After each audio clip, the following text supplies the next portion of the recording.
നമസ്കാരം. ചോദ്യം ഉത്തരം പരിപാടിയിലേക്ക് എല്ലാ പ്രേക്ഷകർക്കും സ്വാഗതം. ഇപ്പോഴത്തെ സാഹചര്യത്തിൽ കേരളത്തിൻ്റെ മുഖ്യമന്ത്രിയാകാൻ ഏറ്റവും യോഗ്യൻ KM മാണിയാണെന്ന് പ്രതിപക്ഷ നേതാക്കൾ പോലും പറയുന്നു. ആ ചൂണ്ടയിൽ കൊളുത്തുന്ന മീനല്ല താൻ എന്ന് മാണി സാർ തിരിച്ചടിക്കുന്നു. ഏതായാലും ഭരണ രാഷ്ട്രീയ രംഗങ്ങളിൽ ഒട്ടേറെ അടിയൊഴുക്കുകളും അണിയറ നീക്കങ്ങളും നടക്കുമ്പോൾ ചോദ്യം ഉത്തരം പരിപാടിയിൽ ധനമന്ത്രി ശ്രീ KM മാണി. സ്വാഗതം മാണി സാർ. മാണി സാർ തന്നെ വ്യക്തമായി പറഞ്ഞിട്ടുള്ള കാര്യമാണ് മുഖ്യമന്ത്രിയാകാൻ യോഗ്യതയുള്ളയാളാണ് ഞാൻ എന്ന്. മുഖ്യമന്ത്രിയാകാൻ ശരിക്കും ആഗ്രഹിക്കുന്ന ഒരാളുമാണ് മാണി സാർ. ഇപ്പോൾ പ്രതിപക്ഷ നേതാക്കളാകട്ടെ താങ്കളുടെ ഈ യോഗ്യത ഓർമ്മിപ്പിക്കുകയും ഉയർത്തിപ്പിടിക്കുകയും ചെയ്യുന്ന സാഹചര്യത്തിൽ മുഖ്യമന്ത്രിയാകാൻ യഥാർത്ഥത്തിൽ എന്താണ് തടസ്സം? യോഗ്യതയുണ്ടെന്ന് പറയുന്നത് ഒരു അക്നോളജ്മെൻറ്റാണ്, സന്തോഷം. പക്ഷേ അതും എൻ്റെ മുഖ്യമന്ത്രി പദവുമായിട്ട് വ്യത്യസ്തമാണ്. എനിക്ക് മുഖ്യമന്ത്രിയാകണമെന്ന് യാതൊരു ആഗ്രഹവും എൻ്റെ മനസ്സിൽ ഉദിച്ചിട്ടില്ല. യഥാർത്ഥത്തിൽ എനിക്ക് I have no such dream.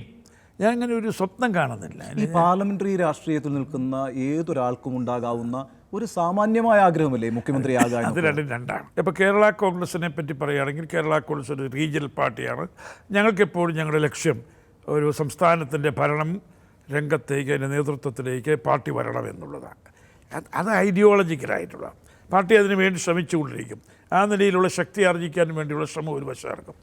പക്ഷേ ഇപ്പോൾ ഇന്നത്തെ പരിസ്ഥിതിയിൽ എനിക്ക് ഈ ഗവൺമെൻറ്റിൽ മുഖ്യമന്ത്രിയാകണമെന്നുള്ള യാതൊരു ആഗ്രഹവും, മുമ്പേ പറഞ്ഞതുപോലെ ഏതെങ്കിലും വളഞ്ഞ വഴിയിലൂടെ അട്ടിമറി നടത്തിക്കൊണ്ട് ഒരു മുഖ്യമന്ത്രിയാകണം എന്നുള്ളൊരാഗ്രഹവും എനിക്കില്ല. മാണി സാർ പറഞ്ഞല്ലോ, ഈ റീജിയണൽ പാർട്ടി എന്നുള്ള നിലയ്ക്ക് വളരെ ഐഡിയോളജിക്കലായിട്ട് കേരളത്തിൻ്റെ ഭരണരംഗത്ത് നേതൃത്വത്തിൽ വരണമെന്നാണ് കേരള കോൺഗ്രസ് ആഗ്രഹിക്കുന്നത് എന്ന്.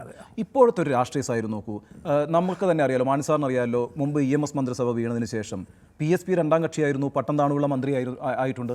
അതേപോലെ തന്നെ മുസ്ലിം ലീഗ് ചെറിയ പാർട്ടിയായിരുന്നു, അവരുടെ കക്ഷി നേതാവായ CH മുഹമ്മദ് കോയ മുഖ്യമന്ത്രി ആയിട്ടുണ്ട്.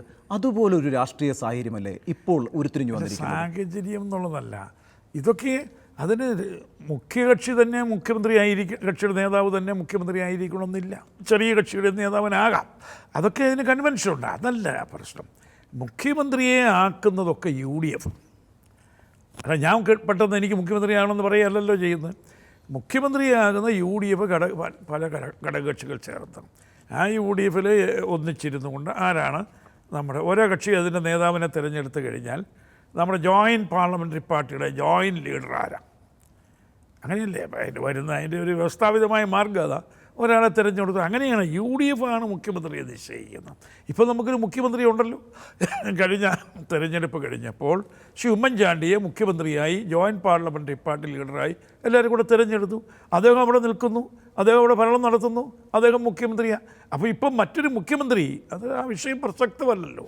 പക്ഷേ ഇപ്പോൾ കഴിഞ്ഞ ദിവസം പ്രതിപക്ഷ ഉപനേതാവ് കോടിയേരി ബാലകൃഷ്ണൻ വാർത്താ സമ്മേളനം നടത്തിയപ്പോൾ ഈ മന്ത്രിസഭയുടെ പ്രതിച്ഛായ മാറണമെങ്കിൽ മുഖ്യമന്ത്രി വരാൻ യോഗ്യരായവരുടെ പേര് പറഞ്ഞപ്പോൾ ആദ്യം പറഞ്ഞ പേര് ശ്രീ KM മാണിയുടേതാണ്. പിന്നീടാണ് വയലാർ രവിയുടെയും രമേശ് ചെന്നിത്തലയുടെയും ഒക്കെ പേര് പറഞ്ഞത്. എൻ്റെ ചോദ്യം മാണി സാറേ, എന്തുകൊണ്ടാണ് ഇടതുപക്ഷം മാണി സാറിനെയും മാണി സാറിൻ്റെ പാർട്ടിയെയും ലക്ഷ്യം വെക്കുന്നത്? എന്നെപ്പറ്റി ഒരു നല്ല അഭിപ്രായം പറഞ്ഞാൽ പിന്നെ റിസർച്ച് നടത്തി അപഗ്രഥിച്ച് അതങ്ങനെ പറയരുതായിരുന്നു എന്നെപ്പറ്റി ഒരാളെ ഒരു പാർട്ടി ഒരു നല്ല അഭിപ്രായം പറയുക,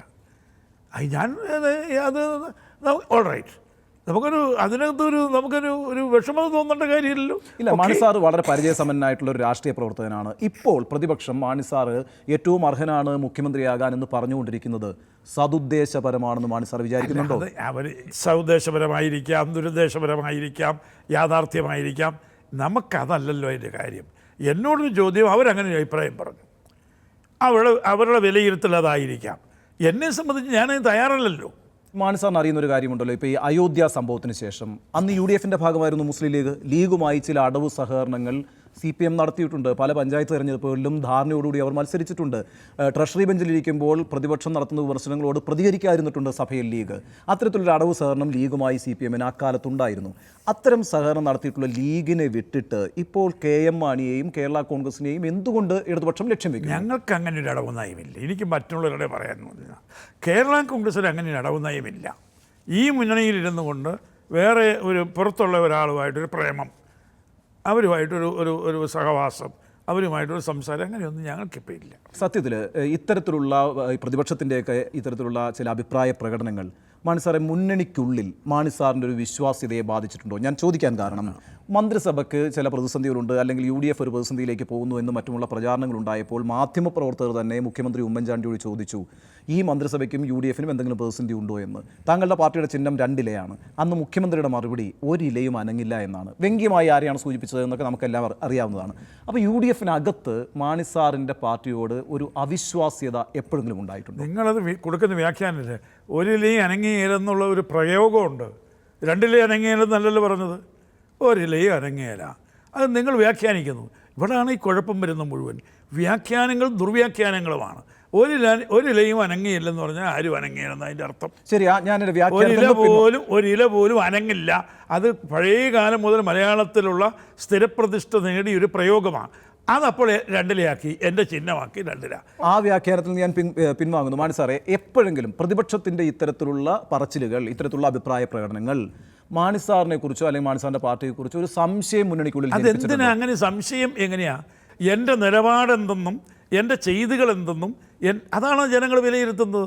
എൻ്റെ ചെയ്തികൾ വളരെ ട്രാൻസ്പെറൻറ്റാണ്, എൻ്റെ നിലപാട് വളരെ ട്രാൻസ്പെറൻറ്റാണ്. മറ്റുള്ളവർ ആഗ്രഹിക്കുന്നു, മറ്റുള്ളവർ കാമിക്കുന്നു. അല്ലേ, കാമിക്കുന്നു എന്ന് പറയുന്ന വാക്ക് ശരിയാണോ? കുഴപ്പമില്ല. അതിന് ഞാനെന്ത് വേണം? നേരിയ ഭൂരിപക്ഷത്തോടെ ഈ സർക്കാർ അധികാരത്തിൽ വന്നതിന് ശേഷം മാണി സാറിൻ്റെ പാർട്ടിയുമായി ബന്ധപ്പെട്ട് പല ഘട്ടങ്ങളിൽ അഭ്യൂഹങ്ങൾ പ്രചരിച്ചിരുന്നു. മാണി സാറും ഇടതുപക്ഷവുമായി ചില അനൗപചാരിക ചർച്ചകൾ നടക്കുന്നു എന്ന മട്ടിലാണ് ആ പ്രചരണം ഉണ്ടായത്. ഇപ്പോൾ ഞാൻ തുറന്നു ചോദിക്കട്ടെ, അത്തരത്തിൽ എന്തെങ്കിലും ഒരു അനൗപചാരിക ചർച്ചകളും നടന്നിട്ടില്ല. ഞാനുമായി നടന്നിട്ടില്ല, ഞാൻ ആരുമായി സംസാരിച്ചിട്ടില്ല, ആരും എന്നോട് വന്ന് പറഞ്ഞിട്ടില്ല. അല്ല, നേതൃത്വത്തിൽ തന്നെ സംസാരിക്കണമെന്നില്ലല്ലോ, വേറെ ഏതെങ്കിലും തലത്തിൽ അനൗപചാരികമായി ഒരു ചർച്ച. അനൗപചാരികം ഞങ്ങൾ നിയമസഭ വെച്ച് ഞാൻ ഫ്രണ്ട്ലി ടു ഓൾ. ഞങ്ങൾ എത്രയോ പ്രാവശ്യം അച്യുതാനന്ദോട് സംസാരിക്കും, കോടിയേരിയായിട്ട് സംസാരിക്കും, നിയമസഭയിൽ അങ്ങോട്ടും ഇങ്ങോട്ടും എത്രയോ പ്രാവശ്യം കാണുകയും വർത്തമാനം പറയുകയും ചെയ്യും. അത്തരം കുശല പ്രശ്നങ്ങളല്ല, അല്ലാത്ത തരത്തിലുള്ള ഏതെങ്കിലും തരത്തിലുള്ള രാഷ്ട്രീയ ചർച്ചയ്ക്ക് ഞാൻ നിന്ന് കൊടുത്തിട്ടില്ല. മാണി സാറല്ല, മറ്റാരെങ്കിലും താങ്കളുടെ പാർട്ടിയിൽ നിന്നോ വേറെ ഏതെങ്കിലും തരത്തിൽ ചർച്ച? എന്തിനാണ് ഇങ്ങനെ ചോദിക്കുന്നത്? റിപ്പീറ്റഡായി ചോദിച്ചുകൊണ്ടൊരു ഒരു സത്യമല്ലാതെ വരുമോ? ഞാനങ്ങനെ ഞങ്ങളുടെ പാർട്ടിയുടെ നിലപാടില്ല. ശരി, ഇനി അങ്ങനെ ഒരു ചർച്ചയ്ക്ക് സാധ്യതയുണ്ടോ? അതൊക്കെ എങ്ങനെ ഞാനിങ്ങനെ ചർച്ചയ്ക്ക് സാധ്യതയുണ്ടോ? നാളെ വേറൊരു മീഡിയയിൽ പോവുകയാണ്, അവർ വീണ്ടും ചോദിക്കുന്നത്. ഇത് മീഡിയയ്ക്ക് ഇത് ഇങ്ങനെ സ്റ്റോറികൾ വേണ്ടേ? എപ്പോഴും ഇങ്ങനെ സസ്പെൻസിൽ നിർത്തുന്നത് അതൊക്കെ ഒരു രാഷ്ട്രീയത്തിൻ്റെ ഒരു ഭാഗമാണ്. ജനാധിപത്യം 4ാം എസ്റ്റേറ്റാണ് മീഡിയയ്ക്കും അതിൻ്റെ നയങ്ങളും അടവ് നയങ്ങളും ഒക്കെ ഉണ്ട്, രാഷ്ട്രീയ കക്ഷികളെ പോലെ തന്നെ. അപ്പോൾ മീഡിയയും ഇങ്ങനെ ന്യൂസുകൾ, ദേ വിൽ ക്രിയേറ്റ് ന്യൂസ്. അത് ആ ന്യൂസിൻ്റെ ഒരു ഭാഗമാണ്, ക്രിയേറ്റ് ചെയ്തതിൻ്റെ ഭാഗമായത്. മാണി സാറേ, എൻ്റെ ചോദ്യം വളരെ സ്ട്രെയിറ്റ് ആണ്. അതായത് UDFിൻ്റെ ഭാഗമായി നിൽക്കുന്ന മാണി സാറ് UDFിൽ മുഖ്യമന്ത്രിയാകാൻ യോഗ്യനാണെന്ന് പറയുന്നു, അല്ലെങ്കിൽ UDFിൽ നിന്ന് പുറത്തേക്ക് വരണമെന്ന് പ്രതിപക്ഷം ആഗ്രഹിക്കുന്നു. ഇത്തരമൊരു സാഹചര്യത്തിൽ പ്രതിപക്ഷവുമായി എന്തെങ്കിലും ഒരു ചർച്ചയ്ക്ക് ഇനിയും സാധ്യതയുണ്ടോ എന്നാണ് എൻ്റെ ചോദ്യം. ഇതൊക്കെയാണ് തെറ്റിദ്ധാരണ. ഞാനതിന് യോഗ്യനാണ് എന്ന് പുറത്തു നിന്ന് ആരെങ്കിലും പറയുകയാണെങ്കിൽ അതിൻ്റെ അർത്ഥം ഞാൻ അങ്ങനെ ചെയ്യൂ, ഞാൻ ഉടനെ അതിനുവേണ്ടി ഉടുപ്പും മാറി ഇതാരെങ്കിലും എന്ന് പറയാം, KM മാണി യോഗ്യന മുഖ്യമന്ത്രിയാന്ന് ഉടനെ ഞാൻ അതിന് ഷർട്ട് തയ്പ്പിച്ച് ഉടുപ്പ് തയ്പ്പിച്ച് ഒരുങ്ങി എന്നാൽ നമുക്ക് എങ്ങനെയാണ് വേണ്ടത്, ഉടനെ ഞാനിത് കേട്ട് ഫ്ലാറ്റേഡായി പ്രലോഭിപ്പിക്കപ്പെട്ട് ചെയ്യുമെന്നാണ് വിചാരിക്കുന്നത്. അത്തരം പ്രലോഭനങ്ങൾക്ക് വീഴുന്ന ഒരു രാഷ്ട്രീയ നേതാവല്ല, വളരെ അനുഭവ പരിചയമുള്ള ഒരു രാഷ്ട്രീയ നേതാവാണ് KM മാണി എന്ന് ഞങ്ങൾക്ക് എല്ലാവർക്കും അറിയാം. പക്ഷേ അത്തരത്തിലുള്ള ചർച്ചകളുടെ വഴിയും സാധ്യതയും ഇപ്പോഴും മാണി സാർ അടയ്ക്കുന്നില്ല. അതൊക്കെ ഞാൻ ഇത് കണ്ടുകൊണ്ടിരിക്കില്ല ജനങ്ങൾ. അടയ്ക്കുന്നില്ലെന്ന് ഇപ്പം അടച്ചു കഴിഞ്ഞല്ലോ, വീണ്ടും അത് ചോദിക്കുന്നില്ലല്ലേ കുഴപ്പം.